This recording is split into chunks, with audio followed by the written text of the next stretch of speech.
আপনারা এখানে এই কাটাবেড়া যে বালিঘাট এখানে এসে নিয়ে আপনারা মোটামুটি প্রতিবাদ জানাচ্ছেন, কি উদ্দেশ্য রয়েছে আপনাদের? জোহার জয়গরাম।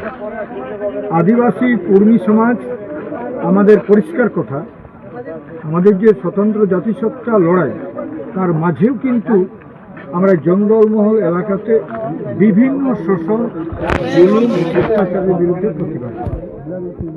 আমাদের কিন্তু মেন টার্গেট হচ্ছে স্বতন্ত্র জাতিসত্তা, এর মাঝেও কিন্তু আমরা এই যে পুরুলিয়া জেলা নয়, জঙ্গলমহল জুড়ে আজকে এই জঙ্গলমহলে যে বাবুদের অর্থাৎ কলকাতার বাবুদের যেখানে উপনিবেশ রাজ চলছে, এই উপনিবেশ রাজের বিরুদ্ধে আমার বরাবরই বক্তব্য আর বরাবরই প্রতিবাদ। আরও আজও প্রতিবাদ করছি, আগামী দিনেও প্রতিবাদ করব যদি সমাধান না। আমরা কিন্তু এইখানে এই যে বালি একদিন লড়াই করেছিল, সবাই জানে সাঁওতাল বিদ্রোহ তৈরি হয়েছিল রেভিনিউ এগেন্স্ট। এখানে লড়াই হয়েছিল আমাদের চুয়ার বিদ্রোহ, সেটা রঘুনাথ মাহাতোর নেতৃত্বে, সেটা হয়েছিল জল জমি জঙ্গলের জন্য রক্ষার জন্য। আর আমাদের মুন্ডা বিদ্রোহ যেটা হয়েছিল সেটাও কিন্তু ছিল এখানে রেভিনিউর বিরুদ্ধে। তাই বারবার এখানে এই রেভিনিউর বিরুদ্ধে লড়াই করার জন্য এই এলাকাটাকে বলা হয়েছিল নন রেগুলেটেড এরিয়া। ব্রিটিশরা এটাকে চিহ্নিতকরণ করেছিল নন রেগুলেটেড এরিয়া। আজও আমরা যারা এখানে ভূমিপুত্র, আমরা সান অফ সয়েল যারা এখানের ভাষা ধর্ম সংস্কৃতির সাথে বসবাস করি এবং প্রকৃতি আমাদের যে প্রকৃতি যে আমাদেরকে দান করে সেই প্রকৃতিকে রক্ষা করে যে আমরা চলি, এর মাঝে আমরা দেখছি সরকার কিন্তু রেভিনিউর লোভে আজও কিন্তু এখানে করেছে। যে বালি আমরা পাইতাম যেখানে দাম ছিল 500 1000, সে বালির দাম হচ্ছে আজকে 3000 4000 5000 6000, কোনো লিমিট নেই।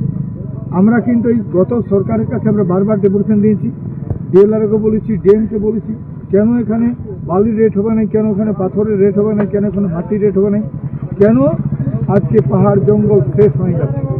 এই যে পাহাড় জঙ্গল শেষ হবে নাই তার জন্য আমাদের বরাবরই কিন্তু লড়াই।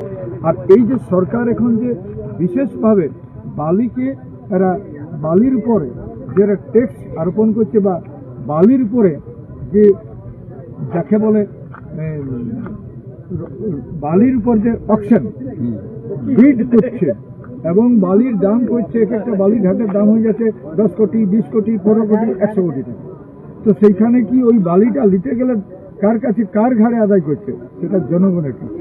তা আমার অনুরোধ, সরকার যদি আজকে ভর্তুকি দিয়ে দেশ চালায়, সরকার চালায় পাবলিকের জন্য, আর পাবলিকের এখানে খুলিয়াম আমাদের উপর শোষণ হবে, এই শোষণ অবিলম্বে বন্ধ করতে হবে। আমাদের এখানে যে রেট একটা হোক, সেই রেটটা আমরা বলেছি, আমরা এখানে বালিঘাট বন্ধ করতে আসি নাই, জানিয়ে নেবে বালির মালিকরা।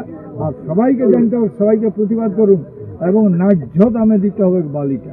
আমাদের জায়গা, আমাদের মাটি, আমাদের জনভূমি, এখানে ভাবতে তো হাড়গাদা আছে তারা জল জমি জঙ্গলের জন্য তো লড়াই করেছি, আর আমাকে বালি কিনতে হবে আমার ঘরের দুয়ালে, আমার ধাসনা আমার ক্ষেতটা ধুয়েছে আর রোজগার করছে এখানে যারা আসছে, এখানে চাকরি করছে। বিশেষ করে এটা বললে অনেক লোকের দুঃখ লাগছে, পুলিশদের খুব গায়ে লাগবে, কারণ পুলিশরা ওতপ্রোতভাবে জড়িত আছে ওইটাই, রাস্তা থেকে শুরু করে সব জায়গায় পুলিশরা থেকে। তো পুলিশরা ঠিকা করে